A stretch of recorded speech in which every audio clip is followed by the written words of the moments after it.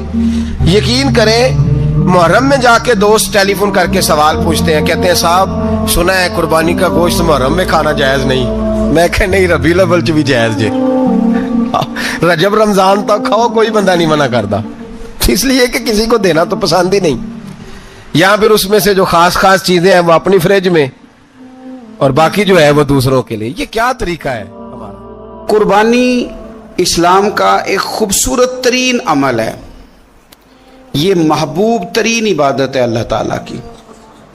قربانی اپنی فضیلت کے لحاظ سے، عظمت کے لحاظ سے، اپنی بلندیوں کے لحاظ سے دین میں بڑا مقام رکھتی، لیکن ہر چیز کا رنگ روپ بدل دیا جاتا ہے نا، چونکہ قربانی چلی آ رہی تھی حضرت ابراہیم خلیل اللہ علیہ السلام سے، تو اہل عرب جو تھے مشرکین مکہ، قربانی کا تعارف وہ بھی رکھتے تھے، پر وہ قربانی کی حقیقت کو، قربانی کی حکمت کو، قربانی کے حسن کو، قربانی سے پھوٹنے والی روشنی کو سمجھنے سے ناآشنا تھے۔ وہ کیا کرتے تھے کہ جب وہ کوئی قربانی کا جانور ذبح کرتے تو اس کا جو خون ہوتا وہ بیت اللہ شریف کی دیواروں کے ساتھ مل دیتے۔ قربانی کے جانور کا جو گوشت ہوتا وہ لا کے بتوں کے سامنے رکھتے کہ یہ خون کعبے کی دیوار سے خون ملنے سے اور بتوں کے آگے گوشت رکھنے سے شاید ہماری قبولیت ہو جائے گی، ہم نے جانور ذبح کیا ہے۔ کمال ہے میرے رب کریم کی کتاب کا انداز بھی۔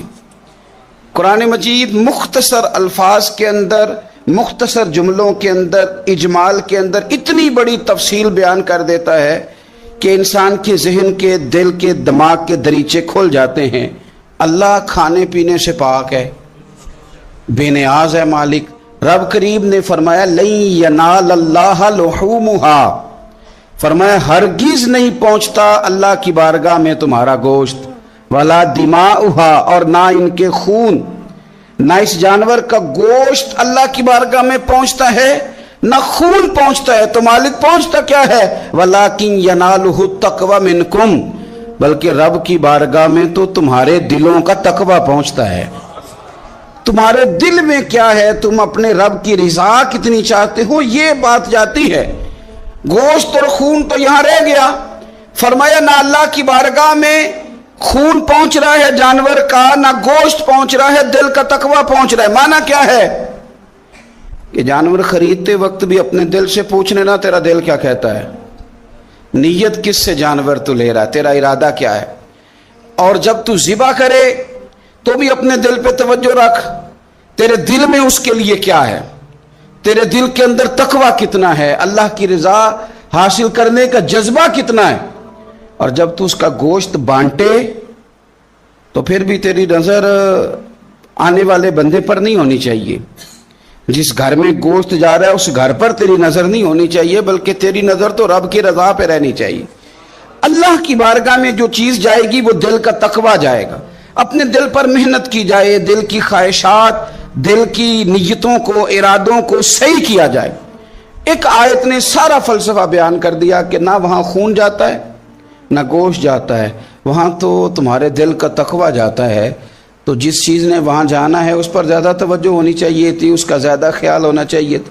یہ فلسفہ ہے قربانی کا کہ آپ کی نیت کیا ہے، کسی کام کے لیے آپ کا ارادہ کیا ہے۔ ہمارے ہاں قربانی کے ساتھ جس طرح جانور منسلک ہے نا، کہ قربانی میں جانور ہونا بڑا ضروری ہے اور قربانی کے لیے پیسے ہونا بڑا ضروری ہے، اسی طرح قربانی کے اس سارے سیزن کے اندر کسائی کا بھی بڑا رول ہے، اس کا بھی ایک بڑا کردار ہے، وہ بھی بڑی اہمیت کی حامل پرسنالٹی ہے ان دنوں میں، اور پہلے سے بڑے سارے معاملات ہیں، اور اس دن کسائیوں کے جو معاملات ہیں ان کی جو بھاگ دوڑ ہے وہ بھی ایک پوری داستان ہے، چونکہ بہت ساری جگہوں پہ انہوں نے جانا ہوتا ہے، اور جہاں وہ بیٹھے ہوتے ہیں ان کو بھی کافی جلدی ہوتی ہے کہ جلدی سے جانور ذبح ہو جائے، جلدی سے گوشت بن جائے، اور جس جگہ انہوں نے بعد میں جانا ہوتا ہے ان کے بھی 15 فون آ چکے ہوتے ہیں۔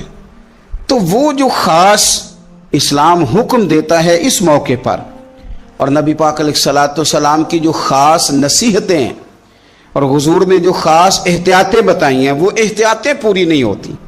دیکھیں آپ اس فلسفے کو سمجھیں کہ قربانی کی تعریف یہ ہے کہ مخصوص جانور مخصوص وقت میں اللہ کی رضا کے لیے ذبح کرنا ہے, اللہ کی رضا کے لیے. اب یہ نہیں ہے کہ آپ نے فٹافٹ آؤ دیکھا نہ تاؤ دیکھا, جس طرح کی چھری آپ کو مل گئی جس طرح ہو سکا بس اس کو مار دینا ہے. اسے ذبح کرنا ہے اور اچھے طریقے سے کرنا ہے. یہ حدیث آپ کو سیاستہ میں ملے گی, مسلم شریف میں ملے گی, ابو داؤد شریف میں ملے گی. حضرت شداد بن اوس رضی اللہ تعالیٰ عنہ حدیث کے راوی ہیں. نبی پاک صلی اللہ تعالیٰ علیہ وسلم نے فرمایا احسان کرنا اللہ نے فرض کیا ہے ہر چیز پر, مالک نے ہر چیز پر احسان کرنا فرض کیا ہے. تو فرمایا جب تم ذبح کرو تو اچھے طریقے کے ساتھ ذبح کرو, چھری کو تیز کرو, اور فرمایا ذبح ہونے والے جانور کو آرام پہنچاؤ. اچھے طریقے سے ذبح کرو, چھری تیز ہو, اسے آرام ہو, اسے تکلیف نہ پہنچاؤ. اچھے طریقے سے ذبح کرو, اسے ٹھنڈا ہو لینے دو, پھر اس کی کھال اتاری جائے, تھوڑی احتیاط کی جائے, اچھے طریقے سے چیزوں کو لیا جائے. آپ دیکھیے حضور ایک بات کرتے ہیں لیکن سوچ کے دھارے بدل کے رکھ دیتے ہیں. رسول کریم صلی اللہ تعالی وسلم گزر رہے تھے تو ایک شخص نے بکری کے پہلو پر پیر رکھا ہوا تھا اور وہ چھری تیز کر رہا تھا. یعنی بکری کو اس نے گرایا ہوا ہے, لٹایا ہوا ہے, اور پہلو پر پیر رکھا ہوا ہے, اور ساتھ ساتھ وہ چھری تیز کر رہا ہے. تو نبی پاک صلی اللہ تعالی علیہ وسلم نے کیا خوبصورت بات ارشاد فرمائی. حضور علیہ السلام فرمانے لگے تم اسے 2 موتیں دینا چاہتے ہو, دوہری تکلیف میں گویا تم مبتلا کرنا چاہتے ہو, اس کے سامنے ہی تم چھریاں تیز کر رہے. حضور فرمانے لگے 2 موتیں دینا چاہتے ہو, چاہیے تھا کہ پہلے سے یہ سارے اوزار تمہارے تیار ہوتے تو اس دن کسی ایمرجنسی کا شکار نہ ہو. 3 دن شریعت نے اسی لیے تو رکھے تھے, اسی لیے تو وقت رکھا تھا. آپ اس طرح کا کوئی ماحول نہ بنائیں جس سے جانور کو بھی تکلیف ہو, اذیت ہو. میں نے کہا کہ میرے کریم فرماتے ہیں رب نے ہر چیز پر احسان کرنا فرض کیا ہے. اچھے طریقے سے ذبح کریں, چھری کو تیز کریں, جانور کو آرام پہنچائیں. لیکن دکھ کی بات یہ ہے کہ ہم ایک دوسرے کا ساتھ نہیں دیتے. مقروض ذہنی اذیت کا شکار ہے. 3 دن ہے نا عید کے, تو ایک جوڑے سے بھی گزارے جا سکتے ہیں, ایک سے بھی. اکثر لوگ تو ویسے ہی عید کی نماز پڑھ کے سو جاتے ہیں, اور جو بیدار بھی ہیں وہ بھی کپڑے بدل کر کے جانور کے ذبح میں مشغول ہیں. ہم نے اس عید پہ کوشش کرنی ہے کہ ہماری گلی میں, ہمارے محلے میں, ہمارے دائیں بائیں تھوڑا سفر کریں, بچوں کو دیکھیں, سرکاری اسکول سے نکلتے بچوں کو دیکھیں, مساجد مدارس سے نکلتے بچوں کو دیکھیں. ہم نہ 1-1 2-2 کا ساتھ دیں. میں نے جمعے میں امیر لوگوں سے کہا تھا کہ قربانیاں کرنی تو ہے ہی, تو تم تو سارا سال گوشت کھاتے ہو. کیا آپ کو بتاؤں کہ ہم اس وطن میں رہتے ہیں جہاں فریج اور فریزر بڑی عید سے پہلے زیادہ بکتے ہیں. فریج نہیں لے آؤ, بڑی لے آؤ, چونکہ گوشت سیو کرنا ہے. سارا سال بھی تو ملتا ہے نا امیروں. میں نے تو کہا تھا اس گاؤں میں لے جاؤ جہاں قربانی کوئی نہیں کر رہا, ذبح ہی وہاں جا کے کر لو. تھوڑی سی گنجائش بنائیں اپنے دلوں میں. یہ ضروری نہیں کہ سامنے والا آپ کا شکریہ بھی ادا کرے, اپنے گھروں میں تھوڑا حوصلہ قناعت لائیں. حضرت عائشہ صدیقہ رضی اللہ تعالیٰ عنہ فرماتی ہیں ایسا نہیں تھا کہ ہمارے گھر کے اندر مال نہیں آتا تھا, اللہ کے فضل سے بڑا کچھ آتا تھا, لیکن فرماتی ہیں ہم احسار کر دیا کرتے تھے. حضور کا مزاج احسار کر دینے کا ہے. یاد رکھنا شمع سے اگر کئی شمع جل جائیں تو اس کی روشنی میں کبھی کمی نہیں آتی. ہزاروں دیے بھی جل جائیں تو یہ دیے ماند نہیں پڑتے. مہنگائی بڑی زور کی ہو گئی, غریب آدمی کی آزمائش بڑھ گئی. ہمیشہ مہنگائی سے غریب لوگ متاثر ہوتے ہیں. امیروں کی تو چیزیں مہنگی ہو جاتی ہیں, وہ تو سنگل انہوں نے جمع کی ہوتی ہیں, مہنگی ہوتی ہیں تو ڈبل میں بیچتے ہیں. غریب پستا ہے. لیکن دکھ کی بات یہ ہے کہ ہم ایک دوسرے کا ساتھ نہیں دیتے. مقروض ذہنی اذیت کا شکار ہے.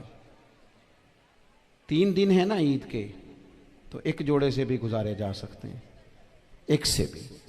اکثر لوگ تو ویسے ہی عید کی نماز پڑھ کے سو جاتے ہیں, اور جو بیدار بھی ہیں وہ بھی کپڑے بدل کر کے جانور کے ذبح میں مشغول ہیں. ہم نے اس عید پہ کوشش کرنی ہے کہ ہماری گلی میں, ہمارے محلے میں, ہمارے دائیں بائیں تھوڑا سفر کریں, بچوں کو دیکھیں,